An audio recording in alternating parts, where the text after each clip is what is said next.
The Whispering God by Gabriel LaVedier. The tags for the story are alternate universe, dark, tragedy. Mr. Cake is a miserable creature. Beaten, devalued, worked to death, and given only the sustaining motivation of hate and derision by his harridan of a wife and men he doesn't know, or knows too well.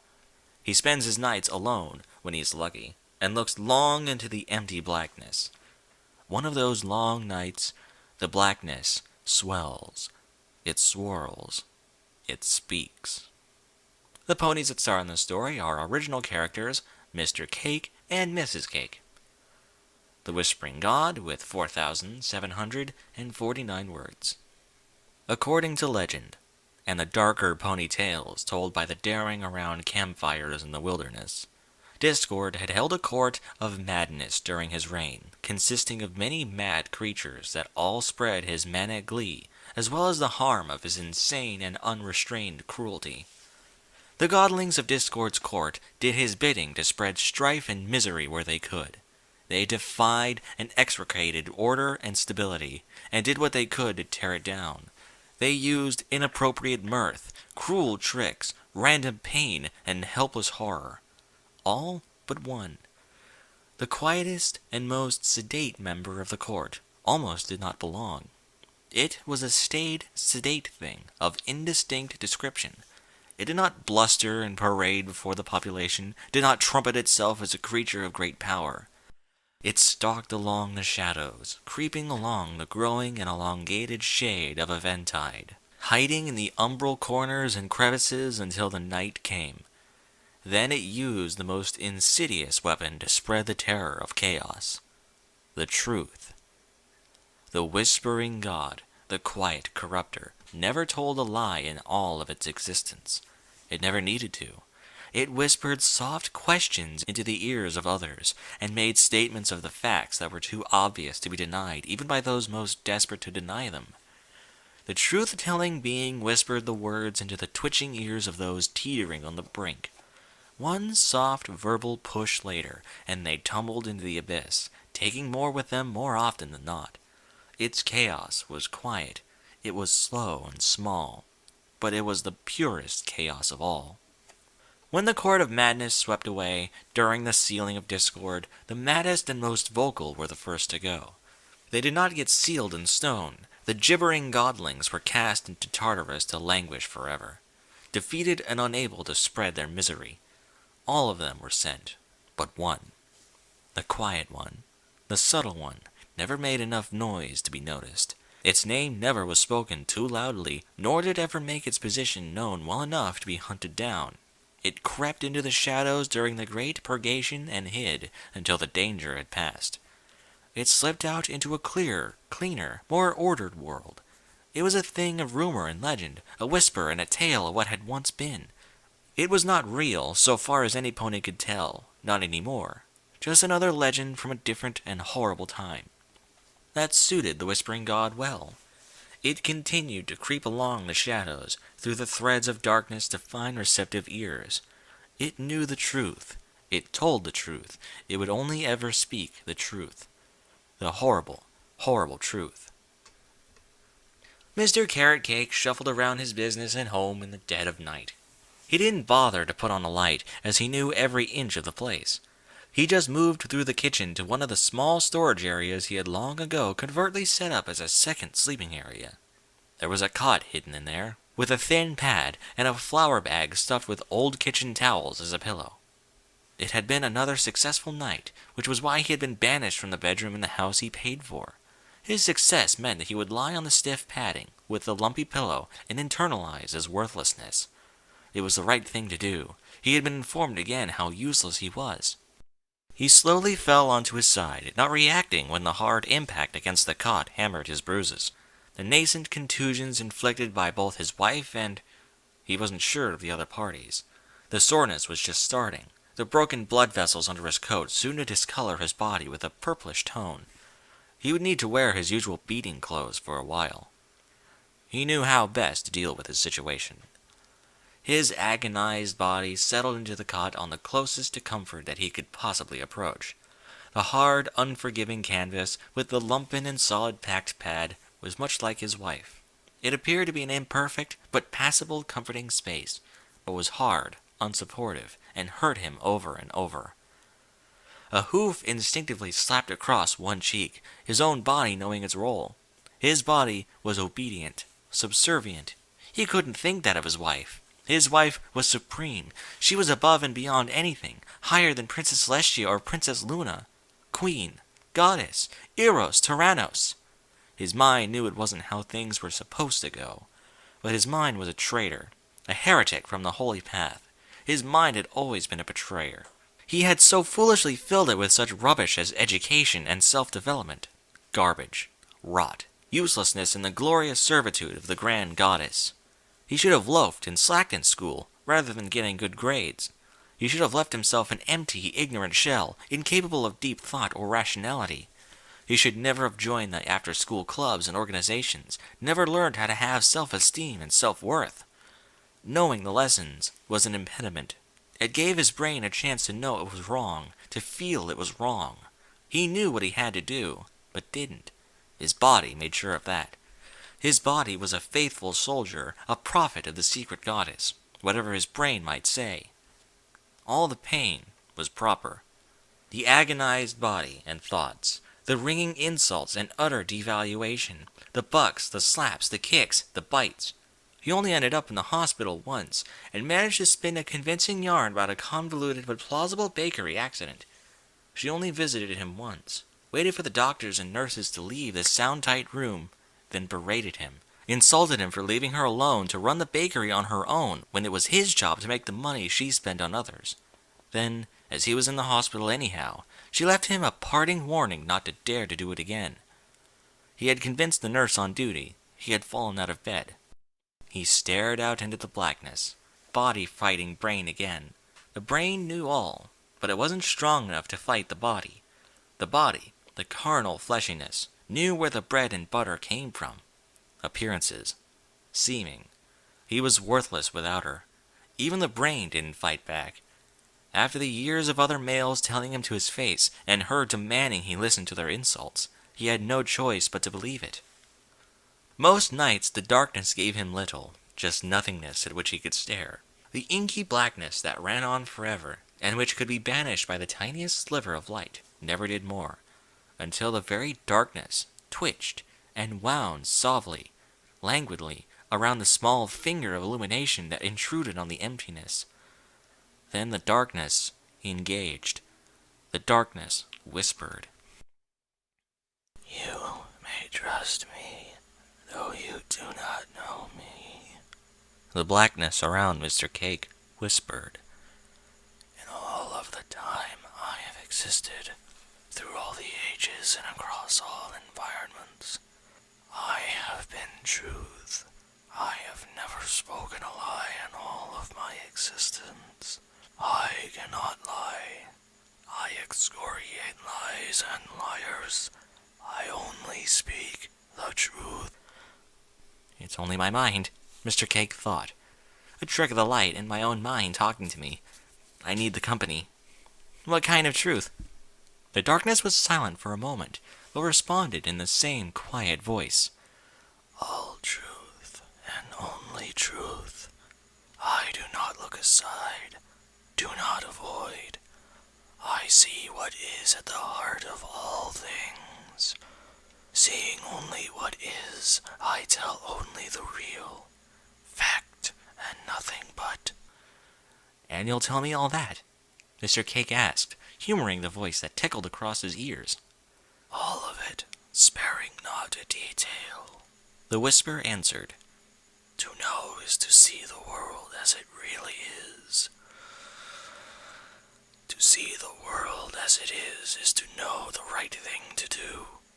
Yes, there is a filter through the emotions, but they are yours. They will not let you down in any situation." Mr. Cake's body almost threw him from the cot, to rush into the darkness, from truth, from fact, from knowing what it knew anyhow, but spoken without filters or lies. And what is the truth? "Your marriage was always a lie, from the beginning to now. The small voice whispered with a cold evenness. She told you so when you started dating, about how she wished for your money and your clean social position, and that you knew it wasn't a lie. You said to yourself it was a lie, a strange, cold joke she would retract. You said it, and said it, and said it, until the wedding night. The honeymoon you never took. You paid for the beautiful resort. You paid for the fun excursions she took. You were about to leave the room when she required you to leave the bed, but she didn't allow you. She demanded you stay there to watch the nameless, unidentified stallion be with your wife. That was the first emotional pain, making you watch, making you hear how ineffectual you were. Mr. Cake didn't want to respond. He shut his eyes, but found only the darkness behind his eyelids. That was the first time a male touched your body in a sexual way, but not the last time. The whisper continued, ignoring or feeding on Mr. Cake's desire to hide. He wanted only to see the size of your genitals, to make a declaration on their size as compared to him. He held them, showed them to your wife beside his. She smiled, seeing you were not his equal. She spoke such terrible things to you, and he shoved you down and took her again. It was over when we came back to Ponyville, Mr. Cake whispered, with a tightness in his voice. She showed her affection when customers came in. She was with me all the time in the square and at festivals. She laughed at my jokes and supported the bakery with all she could. Appearances, the whisper said slowly, drawing out the syllables, adding all the sibilants it could. Mr. Cake's ear twitching as it almost felt the brush of cold breath from the thing that was and was not there. She hated it, was disgusted by it. She felt herself above the lowly activity of toil, felt herself better than you. You were not worthy of her affection, so she was sickened by having to give it to you to appease the masses. But she said she loved me, Mr. Cake lamely countered. She lied, the voice declared, a rumble rolling through the whispered tone. She lied so that the unknowing ponies of town would always smile and cheer her, and never shun her hoof or her presence. But they were lied to. Most never suspected they had been lied to, insulted, belittled by being the focus of her lies. She spit in their faces with her false front, grinning with glee as she betrayed them without concern. But you know that some were told the truth. She did pull the mask aside, in some situations. The males. Mr. Cake sighed. It was hardly a sound at all. The words drifted on the melancholy breeze and died mere inches from his lips. They reached far enough. Faraway men, first of all, the whisper said, in an almost Faraway men, first of all, the whisper said, with an almost apologetic tone. Strangers, nameless, often faceless behind masks and costumes. It amused her to be so formal in her hideousness. She treated you with such disdain. The men were allowed to humiliate you verbally and by genital comparison. They touched you in ways and places that shocked and pained. But it was never enough for her, was it? No, she wanted to spread her lies, her ugly lies.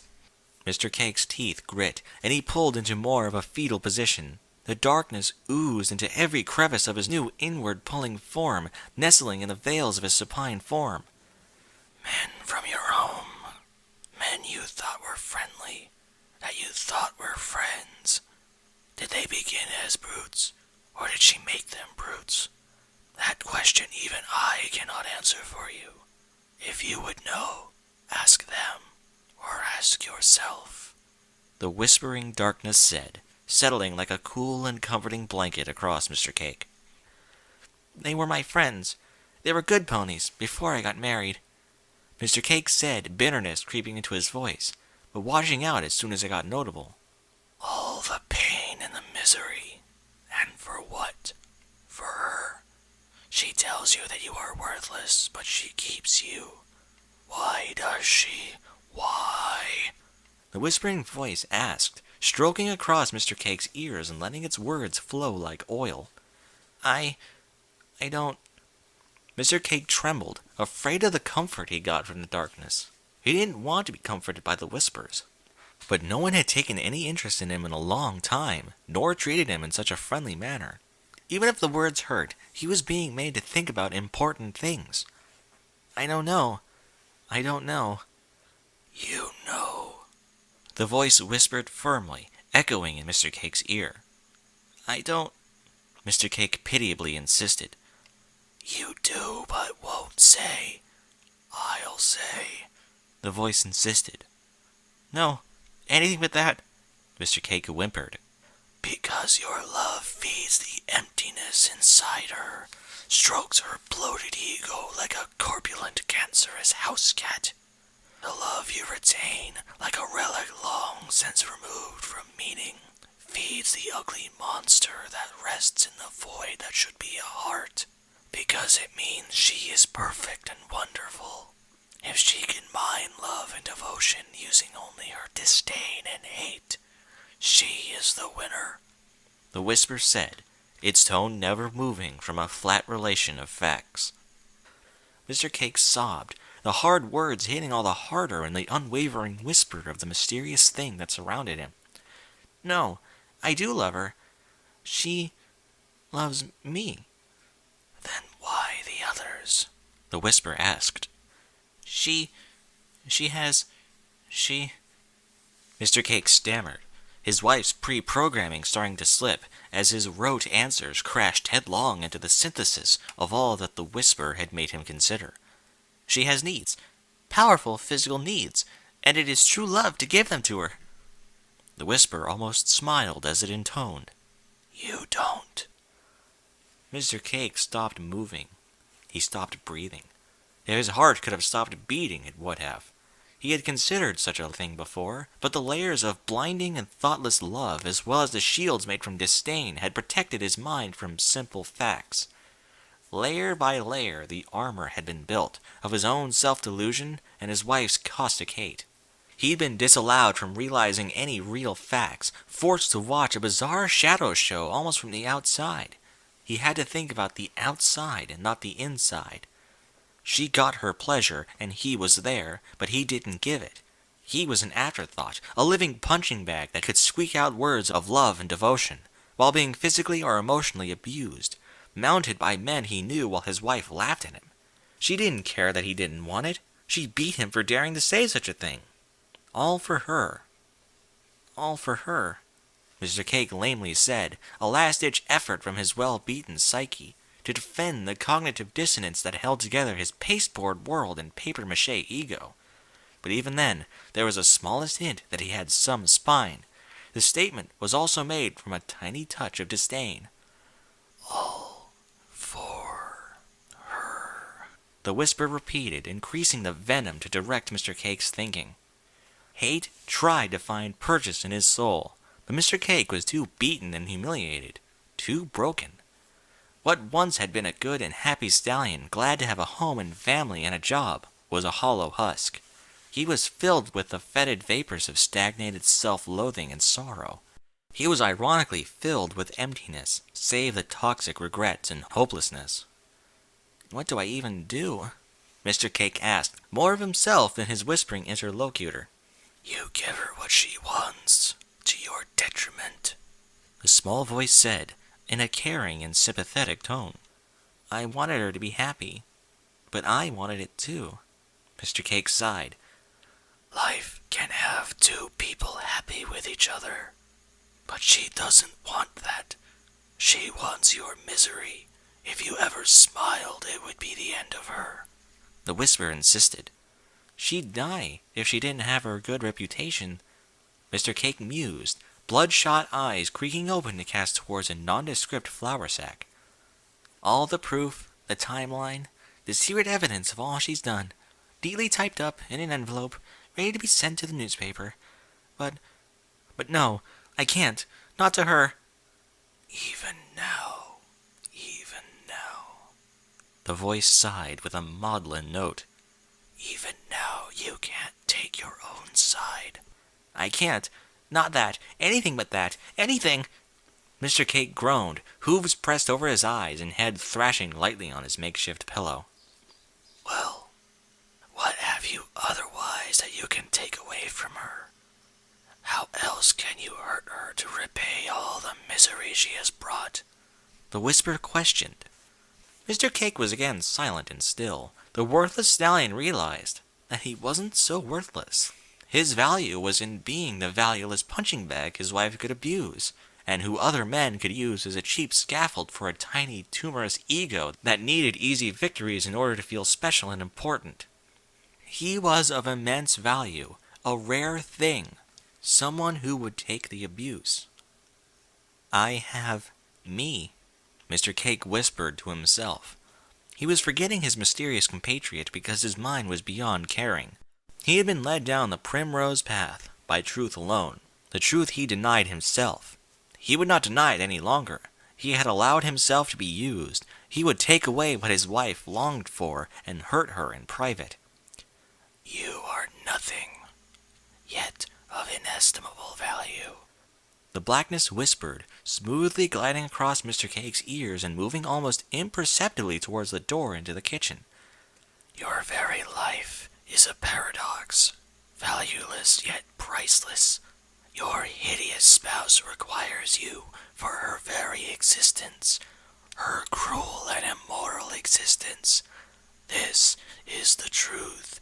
I would never lie. I cannot. I know it's the truth, Mr. Cake moaned, hissing through his clenched teeth as his body curled into a fetal position. You know a solution. It is the truth that you know, because I cannot lie. I do not lie. The blackness quietly intoned. You do not lie, Mr. Cake repeated in a faded and distant tone. He knew the solution. Every so often he made the attempt, but always pulled back when he felt the dim grayness and fading intruding on the corners of his perception. He went back to suffering because he could not admit to himself how truly wrong it was. It will not change, the voice asserted. She will not change, despite all the moral pressure you put on her in the earlier days, the pleading and the appeals to a conscience she does not have. She still treated you in a manner no being should have to endure. She had a weakness. You know the weakness. You can trust the truth. Mr. Cake was deaf to the smooth whispers passing like a breeze across dead leaves. He didn't need the whispering shadows he half believed were his own broken mind to tell him what the truth was. He had always known. The very first time he could have seen the police, a lawyer, or at least a friend. He had no friends any longer. His wife had strangled all his relationships by working his hooves past the bone in the bakery, earning money she spent on others. He was alone, with her ready victim. The fading gray dimness is the border of the vale of tears, the whisper said, as Mr. Cake opened up one of his ovens. It is a gala night, you know, closing the curtain on the tragedy that is her direction. Mr. Cake snuffed out the pilot light and twisted the handle on the oven to open the gas line all the way. The pungent odor of the gas flooded his senses as he practically pushed his whole body into the oven's gaping maw. He held back a cough and swallowed his gorge as it rose in his throat. Each long, deep breath filled his lungs with more of the odious scent and made his head swim. The familiar dizziness made his mind whirl, but did not make him pull away like it used to. His mind filled with facts and truth, he could only think on them and the misery he was forced to endure, alone. The misery that was his life, a half-life, a shell of a life. He wasn't obeying the demands of a sadistic pseudo-queen. Eros Tyrannos was being dethroned. He was casting down the beast with the sacrifice of his form. The gray mistiness crawled along the edges of his perception. His limbs grew weak, and his mind didn't so much swim as drown. A few more breaths, and he would be past the point of no return. too weak and mentally wavering to pull out and shut off the gas. Even knowing that, he made no move to rescue himself. He closed his eyes and melded with the darkness behind his eyelids. The darkness that had come watched as the truth brought the poor, victimized stallion low. It would drive such a chaotic response. The whole town would react to such a shocking happening. But it was a small reaction. A new father, a stressful business, and then too orderly, too neat. Mr. Cake's hidden area was rifled through until the bulging manila envelope was removed. Stuffed to the gills with photographs, medical reports, dates, times, names, and descriptions of physical features that could not be denied. The envelope was helpfully addressed to the Ponyville Gazette and had all the postage needed. Mr. Cake was prepared, but he had never sent it, just knew it was there. The envelope swept off, borne by the tide of darkness.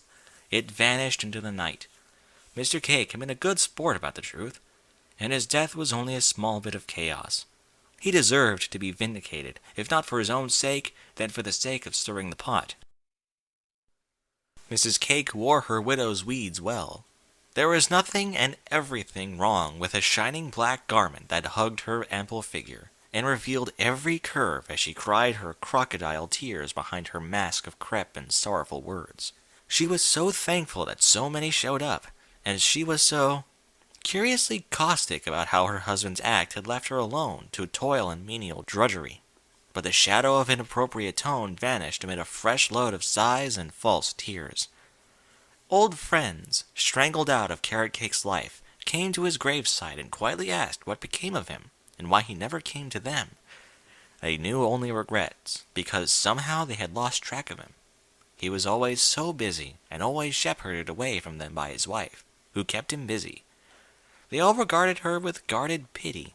She played the devastated wife with too much perfection, like it was just a role, and stirred dim memories of half-formed or cut-off conversations on indirect topics connected to Mrs. Cake. A lot of men came to the funeral. Ponyville locals and very strange unknown figures from out of town. They were all tight-lipped about their place of origin, and more so about their connection to the fallen Mr. Cake. The only one who seemed to know and welcome them was Mrs. Cake, who whispered to them in the moments when she thought no one was looking. No one saw her, except the shadows. Later that night, Mrs. Cake went to bed alone for the first time in a long time. Without her ready victim to humiliate, her hung lovers were dull and gray. There was nothing to it having good sex if she couldn't also ruin someone's life. She already missed kicking and spitting on her husband, watching his feeble genitals never measure up, seeing him slink off. The stupid, selfish fool. She had assumed he was too beaten and broken to ever dare to defy her in such a way. But he had. He had dared to kill himself and leave her to raise the squalling brats that other men had sired, and run the business that had paid for her adulterous liaisons. At least she could think on those desperate explanations for the appearance of their children and smile a bit. But it passed quickly. She'd need a new victim who could cook. She was certainly not going to work herself to death to retain the standard of living she deserved as sexual goddess. She stared hatefully into the darkness that surrounded her, and gasped when she saw the darkness glare back. "There is a package that was delivered to the Ponyville Gazette," The darkness whispered in a rumbling, sepulchral tone. "It was lost amid the shuffle and the volume of correspondence, but it will be found by the night editor and opened. Inside there are photographs of men abusing and humiliating one Carrot Cake and his wife encouraging it. There are medical reports that can be seen in a new light. Names, dates, places, as well as very detailed descriptions of birthmarks, scars, and genitals that could only have come from someone observing in a manner attested to in the accounts." She had been shocked by the glowering darkness. Her blood grew colder and colder as the funereal whisper spoke to her, as out of the depths of a tomb. What it was saying made her imagine her world destroyed. He carefully constructed alibi of a life, burned to ashes as her true nature came to light. No, you're lying. He wouldn't. He couldn't have. He had the envelope, but he only held it, fondled it, like a talisman or a security blanket. To have it was enough, until he looked fixedly on the truth. But he didn't send it. I did, just to help," the whisper said. Mrs. Cake's world collapsed around her like a sandcastle hit with a tidal wave. She was tumbling through the blackness as she imagined the morning headlines. She would be ruined, at best cut off from every bit of contact. Her lovers would turn on her and condemn her for dragging them down with her. At worst, she was staring down years and years of jail, and those same lovers would be only too happy to save their own skins testifying against her. "No, you're lying. You didn't. He didn't. It's not true." The whispering darkness almost seemed to smile. The tone in that dark whisper surely did have a smile when it quietly said, "You may trust me, though you do not know me. In all the time I have existed, through all the ages and across all the environments, I have been truth. I have never spoken a lie in all of my existence. I cannot lie. I excoriate lies and liars. I only speak the truth."